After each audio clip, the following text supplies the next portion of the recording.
The majority of counties continue to report wage bills higher than the recommended 35% of total government spending. So in the financial year ended June this year, more than 47% of county expenditure went to paying for personal emoluments, further reducing resources available for development and service delivery. This at a time when most county assemblies exceeded allowed rates of sitting allowances for members of county assembly in what could be plans to survive limits set by the Salaries and Remuneration Commission. Sam Gituku has more.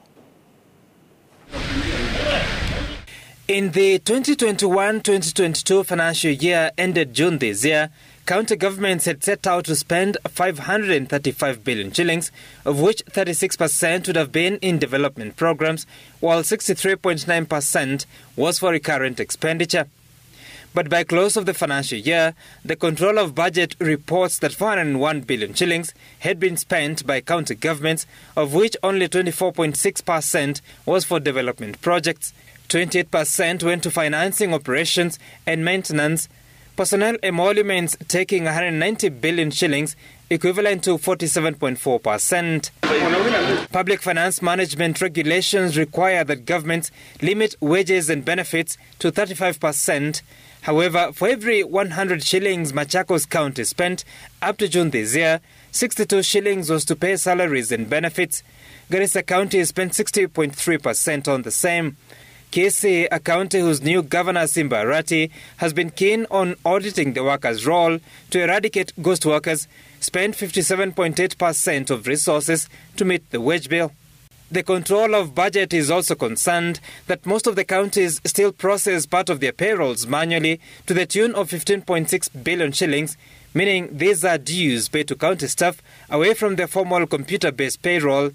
The counties are required to migrate all payrolls to the electronic system by the 1st of October, as directed by the Head of Public Service. And as members of county assemblies served their final financial year in their tenure, which concluded with the general election, the Controller of Budget reports that majority of the county assemblies paid sitting allowances in excess of allowable rates. The Salaries and Remuneration Commission, in a Gazette notice published in December 2017, said MCAs should have earned a maximum of 48,000 shillings in monthly sitting allowances as committee members, while chairpersons should have earned a maximum of 80,000 shillings a month.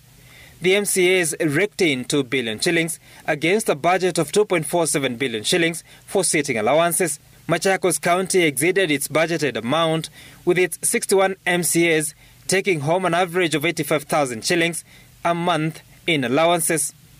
Migori County more than tripled the sitting allowances limit to hit an average of 160,000 shillings per MCA per month for the whole year. Homa Bay County MCAs got an average of 138,000 shillings per month, 126,000 shillings for Kisii MCAs, and 123,000 shillings for those in Kakamega County.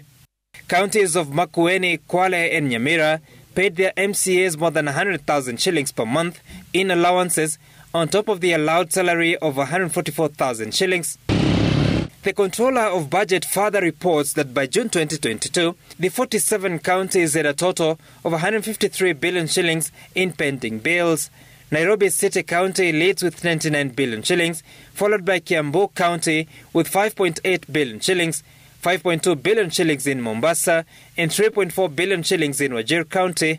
The Controller, Dr. Margaret Nyakango, has urged county governments to settle eligible pending bills as a first charge on the budget to avoid defaulting on debt obligations.